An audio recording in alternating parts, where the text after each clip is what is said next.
जय बद्री केदारनाथ दोस्तों, बहुत बहुत स्वागत है आप लोगों का मेरे एक और यूट्यूब वीडियो पे। तो दोस्तों, आज 23 जनवरी हो चुकी है और दिल्ली में आज भारी बरसात हो रही है और अब बंद हो चुकी है, लेकिन बड़े दिनों बाद 2-3 महीने बाद बरसात हुई है।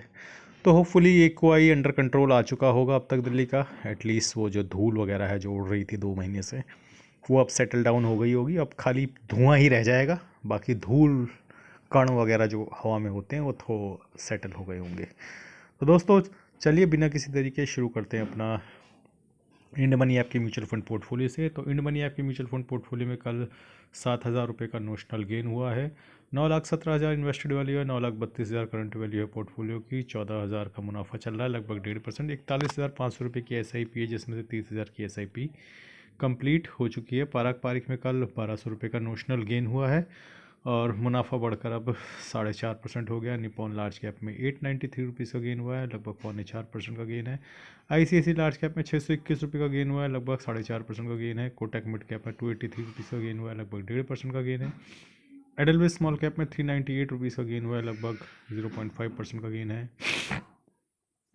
HDFC मिड कैप में 332 रुपये का गेन हुआ है, लगभग 7% का गेन है। निपॉन इंडिया मिड कैप में 311 रुपये का गेन हुआ है, लगभग 3.5% का गेन है। एडलवेज मिड कैप में 404 रुपये का गेन हुआ है, लगभग 5% का गेन है। बंधन लार्ज एंड मिड में 218 रुपये का गेन हुआ है, लगभग 4.25% का गेन है।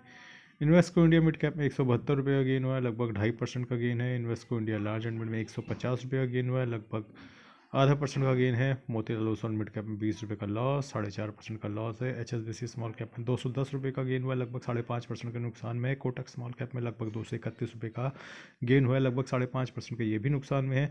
कैनरा रोबेको स्मॉल कैप में 224 रुपये का गेन हुआ है, लगभग 1.25% के नुकसान में। Bank of India small cap में 355 रुपये का मुनाफा हुआ है, लगभग 4.5% के नुकसान में है। JM फ्लेक्सी कैप 260 रुपये का गेन हुआ है, लगभग 2% के नुकसान में। निपॉन इंडिया स्मॉल कैप 285 रुपये का गेन हुआ है, लगभग 2.25% के नुकसान में। SBI स्मॉल कैप में 160 रुपये का गेन हुआ है, लगभग 4.25% के नुकसान में। टाटा स्मॉल कैप में 229 रुपये का गेन हुआ है, लगभग 8% के नुकसान में। जियो ब्लैक रॉक में 98 रुपये का गेन हुआ है, 2% के नुकसान में। ICICI लार्ज एंड मिड में 8 रुपये का गेन हुआ है, लगभग 3.25% के नुकसान में। कौन कौन सी SIP आज अपनी कटी है, एक बार उस पर नज़र डाल लेते हैं। SBI small cap, Tata small cap, Kotak mid cap, Edelweiss mid cap, ये 4 SIP मेरी आज कटी हैं। तो चलिए चलते हैं अब अपने ग्रो ऐप के म्यूचुअल फंड पोर्टफोलियो में, देखते हैं वहाँ कितनी पिटाई हुई है। तो पिटाई तो नहीं हुई होगी, पिटाई तो आज रात होगी। कल तो अच्छा ही हुआ था, पिटाई आज रात होगी। फ्राइडे जिनको जागना हो वो जाग सकते हैं और देख सकते हैं कितनी पिटाई हुई है। तो कल इस पोर्टफोलियो में लगभग 24,000 रुपये का मुनाफा है, जो नुकसान है अब घटकर 60,000 रुपये का रह गया है। तो एक बार मैं फटाफट आप लोगों को दिखाता हूँ किस किस म्यूचुअल फंड ने यहाँ पे कितना रिटर्न दिया है। तो लीड कर रहे थे कल डिफेंस के स्टॉक्स, PSU के स्टॉक्स, और आज इन सब की दोबारा पिटाई कर दी गई है। एक दिन गुस्सा, एक दिन प्यार, एक दिन ऊपर, एक दिन नीचे, तो पिटाई लगातार जारी है। और मार्केट बहुत ही ज़्यादा वॉलेटाइल हो रखा है और पिटाई लगातार जारी है और कुछ समझ में नहीं आ रहा है लोगों को कि क्या करना चाहिए क्या नहीं करना चाहिए। एक दिन ऊपर जाती है मार्केट, एक दिन नीचे चली जाती है। FI लगातार बेच रहे हैं, DI लगातार ख़रीद रहे हैं, और रुपये लगातार कमज़ोर हो रहा है। इंडिया US की ट्रेड डील नहीं हो रही है। अब 26 जनवरी आ रही है, यूरोपियन यूनियन के साथ ट्रेड डील होने की संभावना है। क्या यूरोपियन यूनियन के साथ होने वाली ट्रेड डील को इंडिया का शेयर बाज़ार पॉजिटिवली लेगा या नहीं लेगा, कोई नहीं कह सकता। बजट सर पे खड़ा है, कोई बजट रैली नहीं आई इस साल, सब पंचर हो गया बजट रैली का। अब मात्र 4 दिन बचे हैं बजट से पहले के, जो कि होंगे मंगलवार से लेकर शुक्रवार तक के। उन 4 दिनों में अगर कुछ होता है तो होगा, जिसकी उम्मीद बहुत कम है, क्योंकि डेटा इतना ओवरसोल्ड टेरिटरी में पहुंचा हुआ है कि वहाँ से अगर शॉर्ट कवरिंग आई तो बहुत तगड़ा जंप आ सकता है, बशर्ते शॉर्ट कवरिंग आए, क्योंकि जो FI के शॉर्ट्स हैं वो रिकॉर्ड लेवल पे पहुंच गए हैं। और जब इतने रिकॉर्ड लेवल पे शॉर्ट्स होते हैं और जब शॉर्ट कवरिंग शुरू होती है तो मार्केट सीधा 2-2.5 हज़ार पॉइंट भागता है। यहाँ से 2-2.5 हज़ार पॉइंट भागने का मतलब है कि मार्केट ऑल टाइम हाई पे जाएगा। तो क्या ऐसी स्थितियाँ बन रही हैं, ये तो अब पता चलेगा, ब्रेकअप होता है या ब्रेक डाउन होता है। तो अगला हफ्ता बहुत वॉलेटाइल और बहुत ही एक्शन पैक होने वाला है। तो मतलब अपनी कुर्सियों की पेटियां बांध लो, अगले हफ्ते बहुत मज़ा आने वाला है। कुछ भी हो सकता है अगले हफ्ते। एक तो अगला हफ्ता शुरुआत ही मंगलवार से होगी, क्योंकि 26 जनवरी को हमारा गणतंत्र दिवस है और शुरुआत होते ही सीधा एक्सपायरी है, वो भी मंथली एक्सपायरी निफ्टी की। तो भैया एक्शन पूरा भरपूर होने वाला है। उसके बाद गुरुवार को हमारे सेंसेक्स की मंथली एक्सपायरी है, अगर मैं गलत नहीं हूँ तो। उसके बाद फिर हमारा संडे के दिन बजट है। तो अगले हफ्ते होने वाली है उठापटक। तो जिन शेयरों को सस्ते में उठाना है स्मार्ट मनी को, उनको पटक दिया गया है ऑलरेडी काफ़ी। क्या वो और पटके जाएंगे मंगलवार को, वो देखना होगा। तो तैयार रहिएगा, बड़ा मज़ा आने वाला है अगले हफ्ते। और आइए चलते हैं अपने फिनविशा शून्य ऐप पे, जहाँ मैंने आज कुछ बाइंग करी है। तो आप देख सकते हैं स्मॉल कैप ETF की 20 क्वांटिटी, मोतीलाल ओसवाल हेल्थ की 20 quantity, mid small ETF 10 quantity, top 10 ETF 10 quantity, E multi MQ ETF 10 quantity, LPL 30 ETF 10 quantity, realty ETF 10 quantity, Sensex की मैंने 1 क्वांटिटी आज बाई करी है। आज इस पोर्टफोलियो मुझे लगभग 4000 रुपये का नुकसान हुआ है, 1.5%। और जैसे कि आप देख सकते हैं मोतीलाल ओसवाल हेल्थ 250 रुपये चुरा के भाग गया है, शेरिया 20 4 रुपये, LPL 30 ETF 83 रुपीज़ चुरा के भागा है आज। ई मल्टी MQ ETF 136 रुपये चुरा के भागा है, स्मॉल कैप ETF 560 रुपये चुरा के भागा है, रियल्टी ETF 1200 रुपये लेके भाग गया, इरकॉन 233, फार्मा बीज 19 पैसे लेके भागा। चोरी की भी हद होती है। सेंसेक्स ETF 72 रुपये लेके भागा है, FMCG ETF 350 रुपये लेके भागा है, टॉप 10 एड ETF 122 रुपये लेके भागा है, जीनस पावर 42 रुपये, mid small cap ETF 193 rupees लेके भागा है, टाटा मोटर्स 273 रुपये लेके भागा है, इंडसइंड बैंक 280 रुपये और रिलायंस 196 रुपये लेके आज भाग गया है। ओवरऑल क्या स्थिति है दोस्तों, 3,08,000 इन्वेस्टेड वैल्यू है, 2,69,000 करंट वैल्यू है पोर्टफोलियो की, लगभग 12.5% का नुकसान चल रहा है। देखते हैं कोई ETF प्रॉफिट में है। जी हाँ, शरिया बीज अभी भी प्रॉफिट में है और 4.5% का मुनाफा इसमें हो रहा है, बहुत भारी मुनाफा है ये। LPL 30 ETF 1.5% के नुकसान में है। फार्मा बीज तो अभी मैंने एक पोजीशन ऐसी छोड़ रखी है।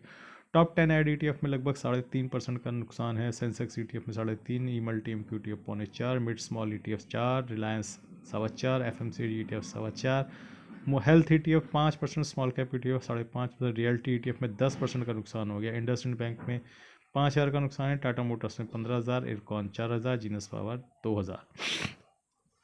तो सबके पोर्टफोलियो लाल हो रहे हैं और हमारा पोर्टफोलियो कोई अछूता नहीं है। हम वो वाले यूट्यूबर तो है नहीं कि जो बोले कि भैया सबका पोर्टफोलियो लाल है लेकिन मुझे फ़ायदा हो रहा है। तो पोर्टफोलियो सबका लाल है, हम इन्वेस्टर हैं, धीरे धीरे इन्वेस्ट कर रहे हैं और अपना स्विंग ट्रेडिंग कर रहे हैं।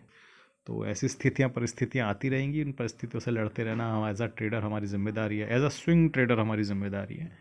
और आगे चलते हैं अपने इंडिसेस पे। तो आज क्या क्या स्थिति रही और क्या होने वाला है आज रात जिसको जागना हो बिल्कुल जाग सकता है। म्यूचुअल फंड के पोर्टफोलियो अपडेट होने के बाद जिसको सोना है सो सकता है।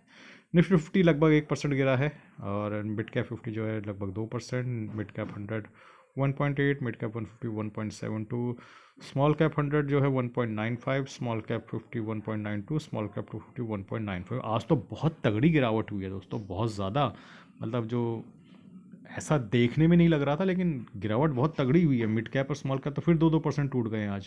कल जितना चढ़े थे उससे ज़्यादा तो आज टूट गए हैं और आज काफ़ी तगड़ी गिरावट होने वाली है। 1-1.5% के आसपास ही मुझे लग रहा है, 1.25-1.5% के आसपास, 1.25% के आसपास तो गिरावट होगी। जिनके पास थोड़ा लार्ज होंगे वो प्रोटेक्ट हो जाएंगे, जो सिर्फ स्मॉल और मिड में है उनकी तो बहुत तगड़ी कुटाई होने वाली है आज। और आगे चलते हैं अपने FIDI के 22 रुपये डेटा है। तो FI ने कल 250 करोड़ की कैश में सेलिंग करी है और जिसके अगेंस्ट 4200 करोड़ की DI ने बाइंग करी है। तो ये बाकी की सेलिंग कौन कर रहा है, रिटेलर कर रहे हैं, हम में से ही कोई कर रहा है। हमारे जो कमेंट सेक्शन में लोग आ रहे हैं इनमें से कोई बेच के जा रहा है लेकिन बता नहीं रहा है।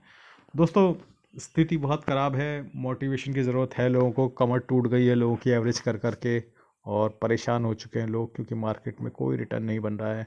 और हमारे निफ्टी का पी भी अब 22 से नीचे आ गया है, 21.99 ऐसा कुछ देखा था मैंने थोड़ी देर पहले। तो जिन लोगों को बड़ी समस्या होती थी हाई पी से, उनकी खुशी का अब ठिकाना नहीं है कि निफ्टी का 50 का पी भी नीचे आ गया है और स्मॉल कैप 250 इंडेक्स का पी भी अब 27 पे आ गया। तो और खुशी की बात है जिन लोगों को बड़ी समस्या होती थी हाई पी देख के। देखिए पी हाई होना कोई गलत बात नहीं है, लेकिन आपकी कंपनीज़ की वैसी ग्रोथ भी होनी चाहिए। लेकिन कंपनीज़ की वैसी ग्रोथ नहीं हो रही है, कंपनीज़ के वैसे नतीजे नहीं आ रहे हैं और एक एक ट्रिगर इफेक्ट बन गया है दोस्तों मार्केट में। ठीक है, क्या बोलते हैं कि टेलिंग इफेक्ट जिसे बोलते जाओगे ना, वो उस तरीके का इफेक्ट बन गया। देखो लोगों का पैसा बाजार में फंसा हुआ है, ठीक है, लोगों का पैसा बाजार में फंसा हुआ है, तो लिक्विडिटी ख़त्म हो गई, लिक्विडिटी ख़त्म हो गई तो लोगों की परचेजिंग पावर चली गई, परचेजिंग पावर चली गई तो ऑटोमेटिकली कंपनियों के सामान बिकने बंद हो गए, ऑटोमेटिकली कंपनियों के सामान बिकने बंद हो गए तो कंपनियों की प्रॉफिटेबिलिटी घट गई, कंपनियों की प्रॉफिटेबिलिटी घट गई तो कंपनियों के शेयर के भाव गिर गए, शेयर के भाव गिर गए तो हम और फंस गए। तो वो एक विशियस साइकिल है जिसमें सब फंसते चले जा रहे हैं, ठीक है।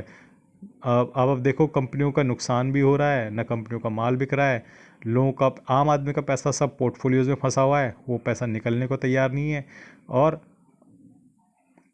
आप देखोगे हर सेक्टर में डिमांड कमज़ोर होती जा रही है, चाहे वो रियल्टी हो, एफएमसीजी हो, आईटी हो, कोई भी सेक्टर पकड़ लो, सबकी हालत ख़राब है। रियल्टी की हालत बहुत ज़्यादा ख़राब है, क्योंकि रियल्टी तभी चलता है जब शेयर बाज़ार चलता है, जब शेयर बाज़ार में से लोग पैसा कमाते हैं तब लोग फ्लैट ख़रीदते हैं, घर ख़रीदते हैं। लेकिन यहाँ तो घर बेचकर लोगों का पैसा शेयर बाज़ार में लग रहा है आजकल, तो घर बिकना तो मुश्किल हो गया है। इस वजह से रियल्टी के स्टॉक्स डाउन जा रहे हैं, रियल्टी के नतीजे भी अच्छे नहीं आ रहे, और रियल्टी ऑलरेडी ओवरसोल्ड जोन में चला गया, बहुत ज़्यादा पिटाई हो गई है उसकी। लेकिन ऐसा नहीं है कि रियल्टी पिट रहा है और बाकी सब बढ़िया चल रहे हैं, नहीं, रियल्टी थोड़ा ज़्यादा पिट रहा है, बाकी small cap, mid cap, large cap, IT, FMCG, अलाना फलाना ठिमकाना, सबकी पिटाई हो रही है, सबका नंबर आ रहा है, एक एक करके सबकी सुताई की जा रही है। तो मार्केट बहुत बुरी तरीके से वॉलेटाइल हो रखा है, लोगों ने 2 साल से पैसे का मुंह तक नहीं देखा है और सब परेशान हो रखे हैं, और मार्केट खंगाल रहा है अपने आप को, हिला रहा है अपने आप को, ताकि जल्दी से जल्दी ये लोग जो बैठे हुए हैं ना, ये निकलते चले जाएं। इनका निकलना बहुत ज़रूरी है दोस्तों, क्योंकि 5 साल से ऊपर तो 10% लोग ही ज़िंदा रहेंगे, 90% निकल जाएंगे। तो इन 90% लोगों का जितनी जल्दी से जल्दी निकाला जाए उतनी जल्दी हमें फ़ायदा होगा। तो इन 90% लोगों के निकलने की दुआ कीजिए, और बाकी हमारे बने रहने की भी दुआ कीजिए। तो आज के लिए बस इतना ही, धन्यवाद, गुड बाय, जय बद्री केदार।